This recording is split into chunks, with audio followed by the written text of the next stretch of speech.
तो ये हम पीसीएस मंत्रा का जो टेस्ट सीरीज है जिसे हम कर रहे हैं, तो उसका पार्ट 1 में हमने अभी पिछली वीडियो में ही 75 क्वेश्चन है जो कि अटेम्प्ट किए थे। अगले 75 हम इस वीडियो के माध्यम से कवर करेंगे और इसमें हम इम्पोर्टेंट एक्सप्लेनेशन वाली चीज़ें हैं उन्हें भी हम कवर करेंगे जो आपके एग्जाम के पॉइंट ऑफ व्यू से महत्वपूर्ण होंगे। तो यहाँ पर देखिए आपका 76 नंबर क्वेश्चन क्या है, अम्ल में क्या होता है, पीएच 7 से अधिक होता है या 7 से कम होता है। तो आप यहाँ पे ध्यान दीजिए, पीएच जो होता है 7 से कम होता है। क्षार का देखिए पीएच 7 से अधिक होता है। उदासीन विलयन 7 के बराबर होता है और वर्षा जल का पीएच मान लगभग 5.6 होता है, यानी थोड़ा सा वर्षा जल जो होता है वो अम्लीय होता है। तो ऑप्शन नंबर ए यहाँ पर सही हो जाएगा। 77 नंबर क्वेश्चन है आपका, बायोलुमिनेंस के बारे में ही निम्नलिखित कथनों पर विचार करना है। और क्या यहाँ पर कह रहा है कि कौन सा आपका कथन है जो कि सही है। तो 77 का देखिए यहाँ पर क्या है, बायोलुमिनेंस सभी गहरे समुद्रों के जीवों की विशेषता है। तो ये बात आपकी गलत है, ठीक है, ये चीज़ ध्यान दीजिएगा। बायोल्यूमिनेसेंस का जो प्रयोग होता हो वास्तव में ये शिकार को आकर्षित करने के लिए है जो कि किया जाता है, और यह दूसरों में शिकारियों के खिलाफ रक्षा तंत्र के रूप में है जो कि काम करता है। तो इसलिए कथन एक आपका गलत है, ये चीज़ आपको ध्यान देना। दूसरा क्या है, कुछ जीवों में बायोलुमिनेंस का प्रयोग शिकार को आकर्षित करने के लिए किया जाता है, ये सही है। बायोलुमिनेंस कुछ जीवों में शिकारियों के खिलाफ एक रक्षा तंत्र है, तो ये भी बात सही है। बायोलुमिनेंस केवल स्क्विड और मछली की एक अनूठी विशेषता है, ये भी गलत है। तो 2 और 3 आपका सही हो जाएगा, ऑप्शन नंबर सी यहाँ पर, ठीक। 78 नंबर क्वेश्चन है, फिलामेंट द्वारा उत्पादित प्रकाश के रंग पर सोडियम का क्या प्रभाव है जो कि पड़ता है। तो यहाँ पर देखिए आपका सही आंसर क्या हो जाएगा, फिलामेंट द्वारा जो प्रकाश के रंग पर सोडियम का प्रभाव क्या पड़ता है। तो यह है आपका जो है यहाँ पर 78 का ध्यान दीजिएगा, यह पीली रोशनी है जो कि पैदा करने का काम करता है, ये चीज़ ध्यान दीजिएगा। 79 नंबर क्वेश्चन है, कौन सी सीसा की विशेषता है। तो सीसा की देखिए विशेषता यहाँ पर क्या हो जाएगी आपका, 79 नंबर क्वेश्चन है, सीसा की विशेषता आपकी क्या होगी। तो काफ़ी सिंपल है, ये ऊष्मा का खराब संवाहक होता है, ये चीज़ आपको ध्यान देना है, ठीक है। ये अच्छा संचालक नहीं होता है ऊष्मा का, और ना ही बिजली का भी ये अच्छा संचालक होता है, इसलिए ये बी नंबर यहाँ पर सही हो जाएगा। 80 नंबर क्वेश्चन है, ग्राफीन के बारे में निम्नलिखित कथनों पर विचार करना है। तो इनमें से देखिए अब क्या पूछा जा रहा है, कौन सा है जो कि आपका यहाँ पर सही है। तो देखिए ग्राफीन सबसे पतला पदार्थ होता है जिसकी मोटाई 1 परमाणु है, सही बात है। ग्राफीन मानव बाल की चौड़ाई से 10 लाख गुना पतला होता है, ये भी सही है। और इसको क्या है, ग्राफीन स्टील से लगभग 200 गुना अधिक मजबूत होता है, ये भी सही है। ग्राफीन की असाधारण ताकत इसकी 3D क्रिस्टल संरचना के कारण है। तो देखिए ये बात आपकी गलत है, यहाँ पर ऑप्शन नंबर डी सही हो जाएगा। 1, 2, 3 सही है, लेकिन चौथा कथन है जो कि आपका गलत है। ये आपका ग्राफीन देखिए एक 2D संरचना है, ये चीज़ ध्यान दीजिएगा, ना कि 3D। 81 नंबर क्वेश्चन है आपका, सूची 1 है सूची 2 है, तो यहाँ पर देखिए मिलान करना है। तो देखिए शाहजहाँपुर, फतेहपुर, फिरोजाबाद, बाराबंकी। तो फिरोजाबाद तो आपको पता ही होगा, ये क्या हो जाएगा 81 का देखिए। तो यहाँ पर आप देख सकते हैं फतेहपुर को ध्यान दीजिए, क्या हो जाएगा, लोहे के निर्माण के लिए, तो 1/3 हो जाएगा। इसके बाद क्या हो जाएगा, शाहजहाँपुर ध्यान दीजिएगा, जरी जरदोजी हो जाएगा, शाहजहाँपुर जरी जरदोजी हो जाएगा। इसके बाद फिरोजाबाद की बात करें तो फिरोजाबाद कांच के बने बर्तन हो जाएगा, और बाराबंकी आपका कपड़ों का उद्योग हो जाएगा। तो ऑप्शन नंबर इस आधार पर सही हो जाएगा। 82 नंबर क्वेश्चन है, निम्नलिखित में से कौन से जिले हैं जो कि उत्तर प्रदेश में क्षेत्रफल की दृष्टि से शीर्ष 4 सबसे बड़े जिलों में है जो कि शामिल हैं। तो यहाँ पर देखिए 82 नंबर क्वेश्चन है आपका, तो यहाँ पर आपको बताना है कौन सा हो जाएगा। तो इसमें देखिए हरदोई और सीतापुर आपके हो जाएगा, ठीक है। यहाँ पर हरदोई और सीतापुर उत्तर प्रदेश के क्षेत्रफल दृष्टि से सबसे बड़े जिले हैं। और इसको देखिए 83 नंबर क्वेश्चन है, निम्नलिखित में से कौन सा सुमेलित नहीं है। तो राष्ट्रीय चीनी अनुसंधान संस्थान कानपुर में सही है, और भारतीय प्रौद्योगिकी अनुसंधान केंद्र, तो क्या ये दोस्तों आपका लखनऊ में, तो ये भी सही है। भारतीय अनाज भंडारण प्रबंधन और अनुसंधान संस्थान हापुड़ में, ये भी सही है। सांस्कृतिक संपदा के संरक्षण के लिए राष्ट्रीय अनुसंधान प्रयोगशाला, तो ये देखिए आपका जो प्रयोगशाला वाला है 83 का सही आंसर क्या हो जाएगा, ये लखनऊ में स्थित है, ना कि आपके बनारस में, ये चीज़ आपको ध्यान देना है, ठीक है। इसको देखिए 84 नंबर क्वेश्चन है, यूपी पशुपालन विभाग की स्थापना कब होती है। राष्ट्रीय चीनी संस्थान कानपुर, राष्ट्रीय मछली आनुवंशिक संसाधन ब्यूरो प्रयागराज की स्थापना कब होती है? Central drug research institute Lucknow की स्थापना कब होती है? तो 84 का देखिए यहाँ पर मिलान आपको बताना है क्या हो जाएगा। तो देखिए यूपी पशुपालन विभाग की स्थापना होती है 1944 में, ठीक है। इसके बाद देखिए राष्ट्रीय मछली आनुवांशिक संसाधन ब्यूरो की स्थापना कब होती है? तो बी का क्या हो जाएगा? ऑप्शन नंबर 4 हो जाएगा 1983। Central drug research institute Lucknow ये आपको होता है 1951 में। राष्ट्रीय चीनी संस्थान ये 1936 में तो है। तो देखिए यूपी पशुपालन विभाग 1944 में, राष्ट्रीय मछली आनुवंशिक ब्यूरो जो है आपको 1983 में, सेंट्रल ड्रग रिसर्च इंस्टीट्यूट आपके 1951 में, राष्ट्रीय चीनी संस्थान कानपुर जो है ये 1936 में है, जो कि स्थापित होता है। अगला नंबर क्या है आपका? 85 है। उत्तर प्रदेश में पहली चीनी मिल जो है ये कहाँ पर खोली गई? तो देखिए काफ़ी सिंपल है, ये आपका प्रतापपुर देवरिया में खोली गई थी 1903 में। ये चीज़ आपको ध्यान देना है, ठीक। इसके बाद देखिए आपका क्या है, 86 नंबर क्वेश्चन है। तो 86 में आपका क्या हो जाएगा यहाँ पर? 86 नंबर क्वेश्चन हम देखें, 85 हो गया। इसके बाद 86 नंबर, उत्तर प्रदेश में कितने कृषि जलवायु क्षेत्र है? तो काफ़ी सिंपल क्वेश्चन है। 86 का आपका सही आंसर क्या हो जाएगा? 9 आपका सही आंसर हो जाएगा। उत्तर प्रदेश में 9 कृषि जलवायु क्षेत्रों में जो कि विभाजित किया गया है 86। इसके बाद देखिए क्या है, 86 की बात करें आपका, इसके बाद आएगा 87 नंबर क्वेश्चन है। 87 नंबर क्वेश्चन है, निम्नलिखित में से कौन सा हार्मोन है जो जनन ग्रंथियों द्वारा स्रावित नहीं होता है? तो जनन ग्रंथियों द्वारा प्रोजेस्टेरॉन भी होता है, एस्ट्रोजन भी होता है इसी से संबंधित, रिलैक्सिन भी इसी से है, लेकिन सोमैटोस्टेटिन जो है इससे संबंधित नहीं होता, ठीक है। सोमैटोस्टेटिन आपका ये लैंगरहैंस द्वीप का कोशिकाओं द्वारा है जो कि स्रावित होता है, ठीक है। 88 क्या है? सतत विकास के लिए आवश्यक है। तो बताइए क्या आवश्यक है सतत विकास के लिए? जैव विविधता संरक्षण भी आवश्यक है, प्रदूषण नियंत्रण भी आवश्यक है, गरीबी उन्मूलन भी आवश्यक है, और उपयुक्त सभी। ऑप्शन नंबर डी हो जाएगा। सतत विकास की SDG गोल्स की बात करें 2015 में इनका स्थापना की जाती है UNSDN के द्वारा, और इसके अलावा इन्हें 2030 तक हमें प्राप्त करना है, और इसमें 17 गोल हैं जो कि निर्धारित किए गए हैं पेरिस समझौते में। ये चीज़ भी आपको ध्यान देना है। 89 नंबर क्वेश्चन की बात कर ले तो राष्ट्रीय उद्यान एवं संबंधित क्षेत्र में निम्नलिखित में से कौन सा है जो कि सुमेलित नहीं है? तो यहाँ पर देखिए अंशी राष्ट्रीय उद्यान कर्नाटक सही है, गुंडी राष्ट्रीय उद्यान तमिलनाडु ये भी सही है, बुक्सा राष्ट्रीय उद्यान पश्चिम बंगाल ये भी सही है। बात करें ब्लैकबक की, ब्लैकबक राष्ट्रीय उद्यान तो ये आपके गुजरात में ही, ये चीज़ आपको ध्यान देना है, ठीक है। इसके बाद देखिए आपका 89 के बाद क्या है,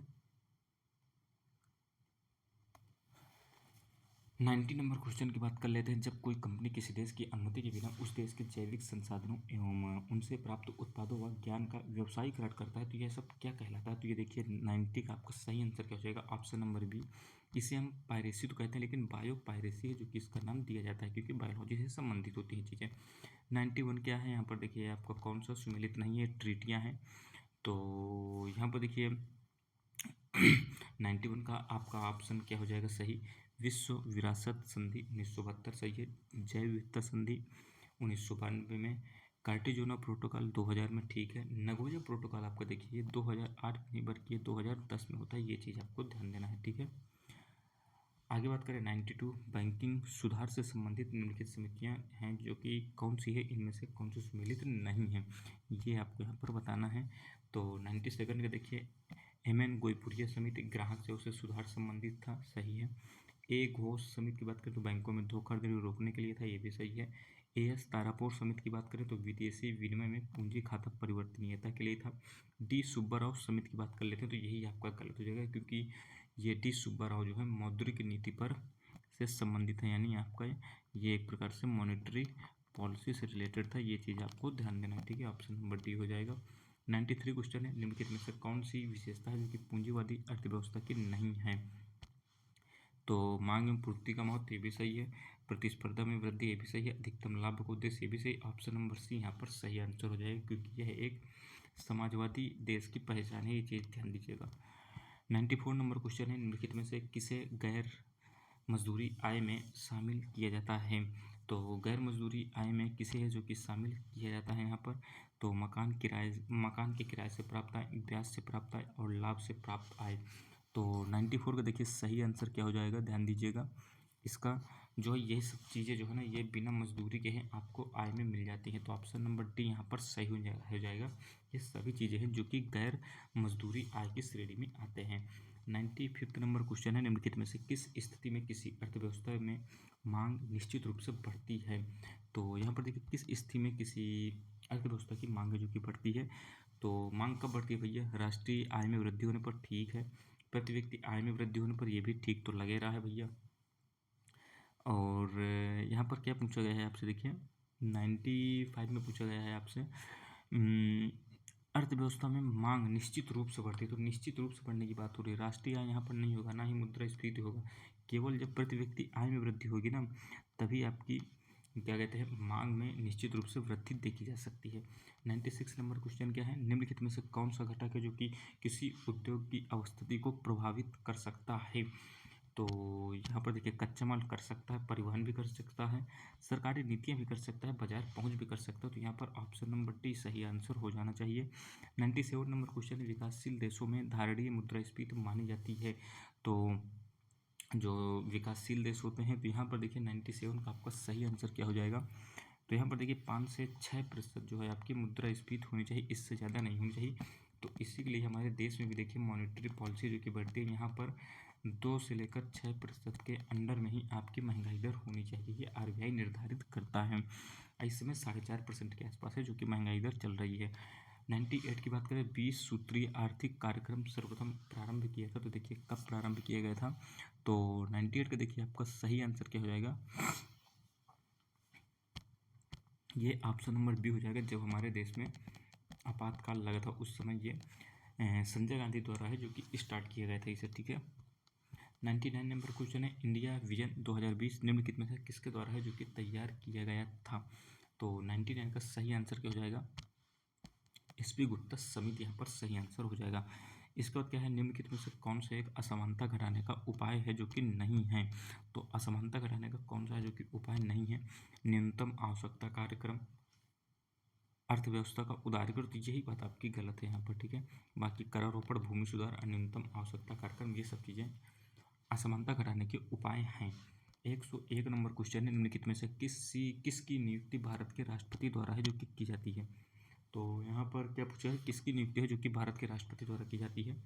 तो वित्त आयोग के अध्यक्ष, नीति आयोग के उपाध्यक्ष, ये आपका गलत हो जाएगा। संघ राज्य क्षेत्र के प्रशासक। तो यहाँ पर देखिए आपके 1 और 3 यहाँ पर सही हो जाएगा, दूसरा आपका गलत हो जाएगा, ठीक है।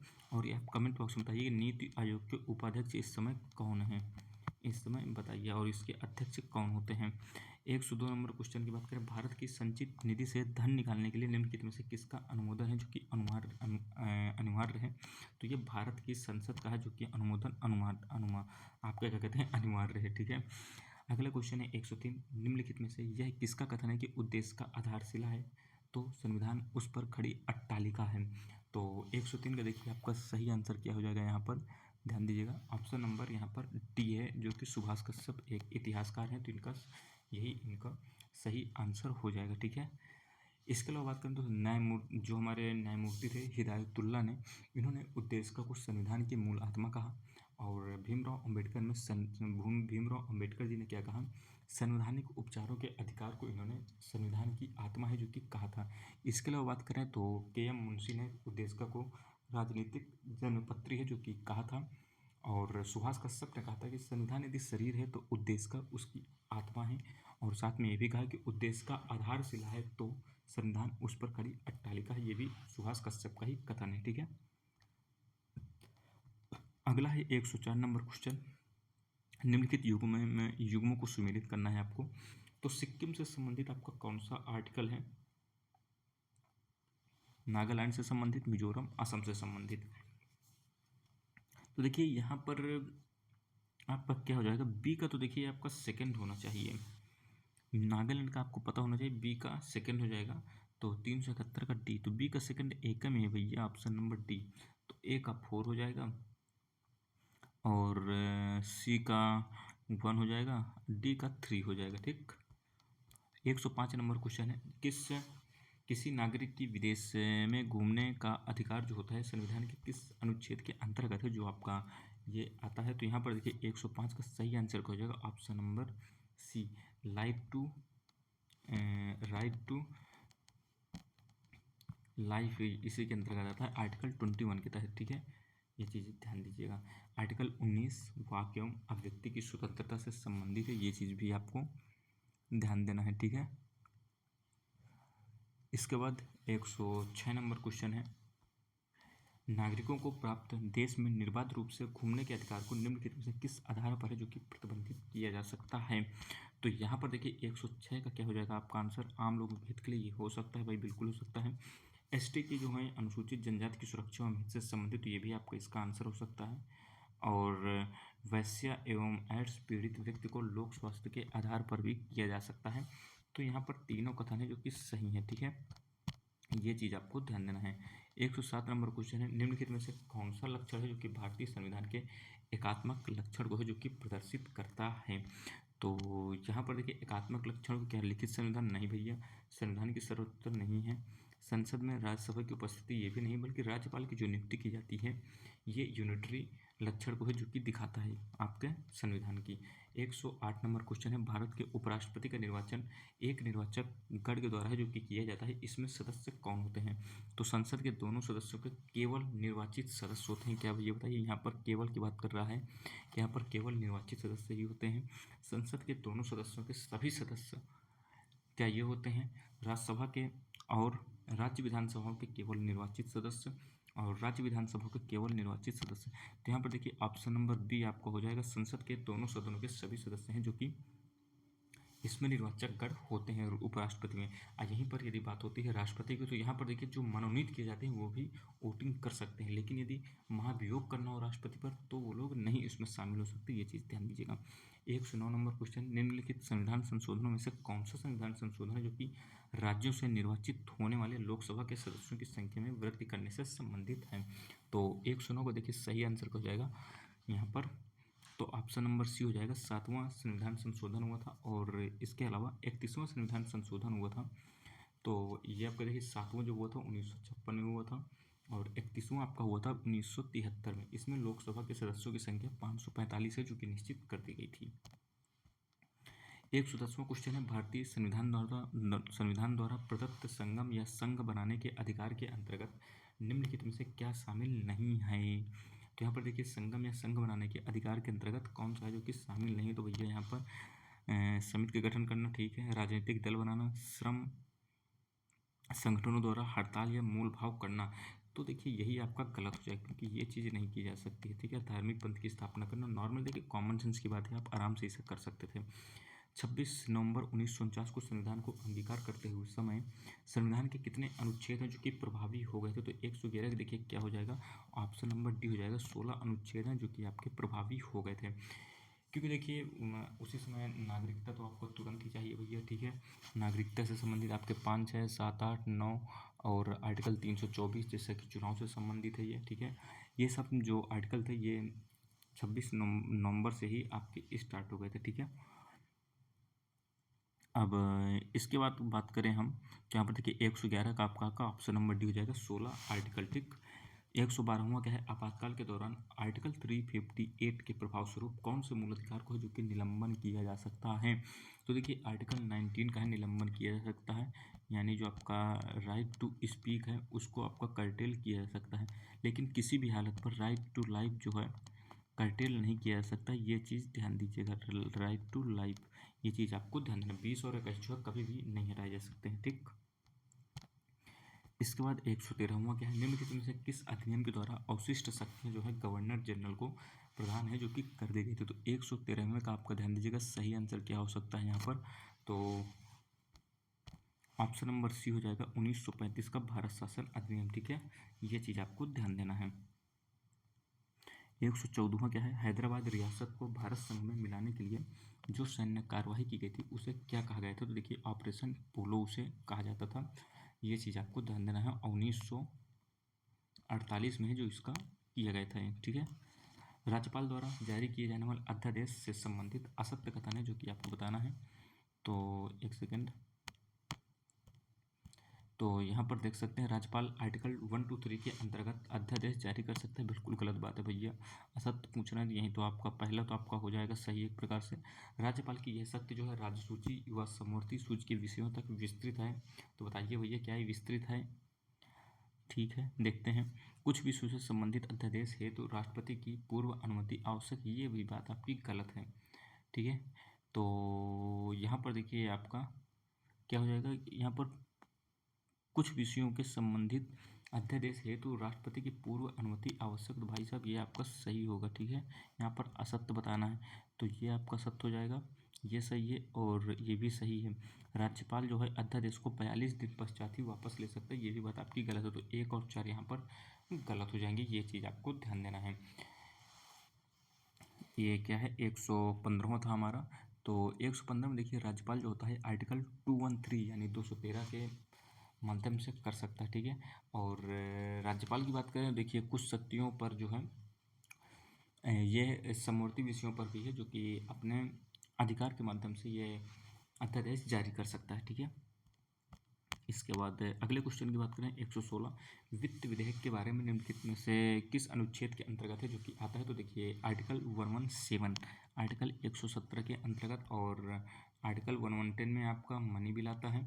आर्टिकल 112 में आपका क्या कहता है, बजट की व्याख्या है, ये चीज़ आपको ध्यान देना है। ठीक है, 117 नंबर क्वेश्चन क्या है यहाँ पर, तो 117 है संविधान सभा के पहले अस्थायी उपसभापति की बात हो रही, काफ़ी इंपॉर्टेंट है।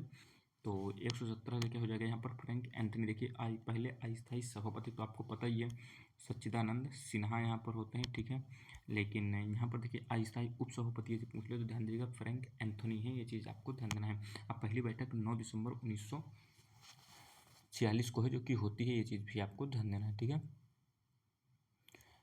इसको देखिए 118 नंबर क्वेश्चन है जनजातीय क्षेत्र के प्रशासन से संबंधित प्रावधानों का वर्णन निम्नलिखित में से किस अनुसूची में है जो कि मिलता है। तो 118 देखिए 6वीं अनुसूची में है जो कि मिलता है, ये चीज़ आपको ध्यान देना है। 119 नंबर क्वेश्चन क्या है, निम्नलिखित में से कौन भारत के राष्ट्रपति के चुनाव में निर्वाचक मंडल के सदस्य नहीं होते। तो निर्वाचक मंडल में कौन सदस्य होते हैं भैया, ये होते हैं निर्वाचित सदस्य राज्यसभा के भी होते हैं, राज्य विधानसभा के होते हैं। क्या राज्य विधान परिषद के भैया होते हैं, तो बिल्कुल ये नहीं होते हैं। तो ऑप्शन नंबर डी यहाँ पर सही आंसर हो जाएगा, ये नहीं शामिल होते हैं। ठीक है, निम्नलिखित कथनों पर विचार कर लेते हैं। राज्यसभा कभी भंग नहीं होती, यह संसद का स्थायी सदन है, बिल्कुल सही बात है। जब लोकसभा भंग होती है तब राज्यसभा की बैठक भी नहीं बुलाई जा सकती। तो क्या भैया ऐसा है, कोई जरूरी नहीं। तो सत्य कथन बस पूछ रहा है, तो आर्टिकल आपका ये ऑप्शन नंबर ए यहाँ पर सही हो जाएगा, केवल पहला सही है। 121 से विधानसभा अध्यक्ष को उसके पद की शपथ है जो कि कौन दिलाता है भैया, तो विधानसभा अध्यक्ष को कौन कराते हैं, तो जो देखिए 121 के यहाँ पर क्या हो जाएगा आपका सही आंसर ऑप्शन नंबर डी यहाँ पर हो जाएगा, उपयुक्त में से कोई नहीं। क्योंकि विधानसभा अध्यक्ष को उसके पद की शपथ जो होता है देखिए यहाँ पर ध्यान दीजिएगा, आवश्यकता इनको नहीं होती क्योंकि ऑलरेडी ये शपथ ले चुके होते हैं। ठीक है, और यहाँ पर जो प्रोटेम स्पीकर बनाए जाते हैं सबसे एजेड को, वही इन सबको शपथ दिला देते हैं। उसके बाद जब अध्यक्ष बनते हैं तो उन्हें दोबारा विधानसभा अध्यक्ष के रूप में क्या कहते हैं शपथ लेने की जरूरत नहीं होती, ये चीज़ आपको ध्यान देना है।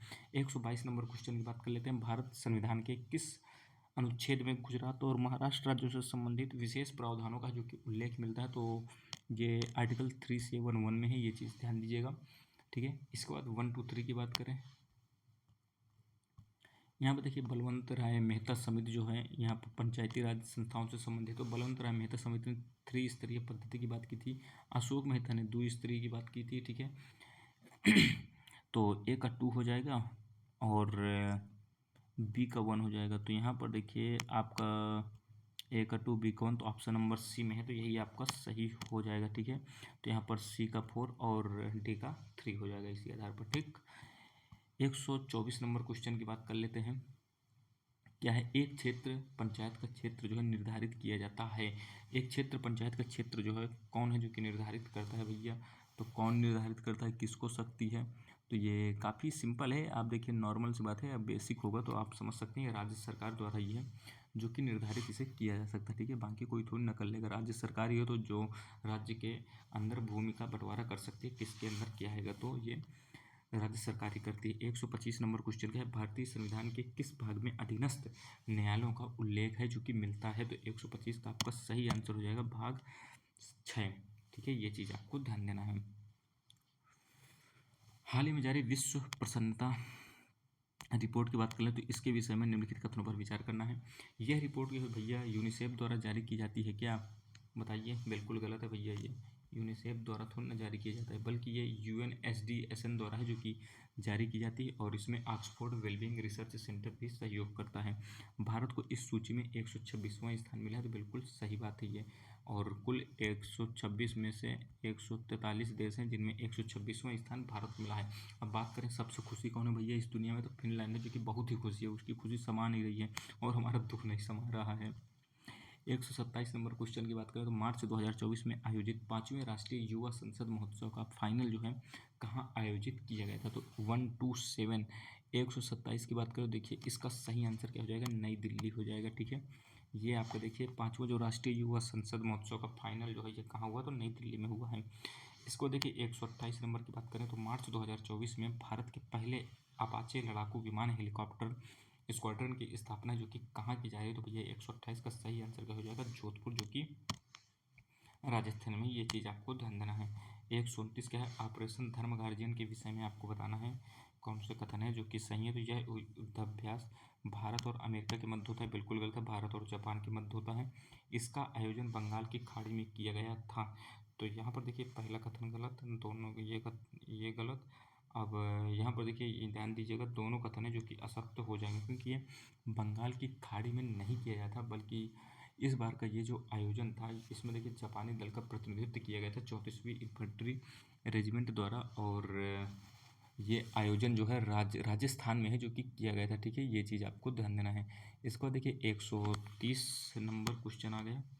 मार्च 2024 में निम्नलिखित में से कौन भारत निर्वाचन आयोग की राष्ट्रीय दिव्यांगजन आइकॉन है जो कि बनी है? तो 130 का काफ़ी सिंपल क्वेश्चन है, शीतल देवी इसका सही आंसर हो जाएगा। ठीक है, ये पैरा तीरंदाज है शीतल देवी, ये चीज़ भी आपको ध्यान देना है। 131वां क्वेश्चन क्या है? निम्नलिखित व्यक्ति और उनकी नियुक्ति के विषय में सही सुमेलन है जो कि आपको बताना है कौन सा नहीं है। तो राजीव कुमार मित्तल है जो स्वच्छ भारत गंगा मिशन के महानिदेशक बनाए गए हैं। बताइए ये क्या है? सही है? तो ये आपका बिल्कुल सही है। इसको देखिए नवनीत सहगल की बात करें तो प्रसार भारती बोर्ड के अध्यक्ष बनाए गए हैं, तो ये भी सही है। विनय कुमार फ्रांस में जो है भारत के नए राजदूत बनाए गए हैं, तो ये बात आपकी जो है यहाँ पर गलत हो जाएगी। ठीक है, बात करें देखिए ये जो है 1992 बैच के हैं विनय कुमार, इनको जो है कहाँ का बनाया गया है? तो रूस का है जो कि राजदूत बनाया गया है। और राहुल सिंह देखिए CBSE के अध्यक्ष हैं, ये चीज़ आपको ध्यान देना है CBSE के। ठीक है, इसको देखिए 132वां क्वेश्चन क्या है? 18वां जो अप्रैल 2024 को मनाया गया विश्व विरासत दिवस है, इस दिवस की थीम क्या है? तो इस थीम की बात करें तो 132 का देखिए आपको सही आंसर क्या हो जाएगा? यहाँ पर ऑप्शन नंबर ए हो जाएगा, डिस्कवर एंड एक्सपीरियंस डाइवर्सिटी, इसका सही आंसर हो जाएगा विश्व विरासत दिवस की। ठीक है, ये चीज़ आपको ध्यान देना है।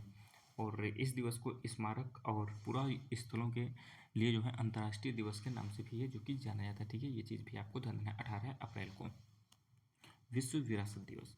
133वां क्या है? विश्व भविष्य ऊर्जा शिखर सम्मेलन 2024 का आयोजन जो है कहाँ किया गया था? तो 123 का आपका सही आंसर क्या हो जाएगा?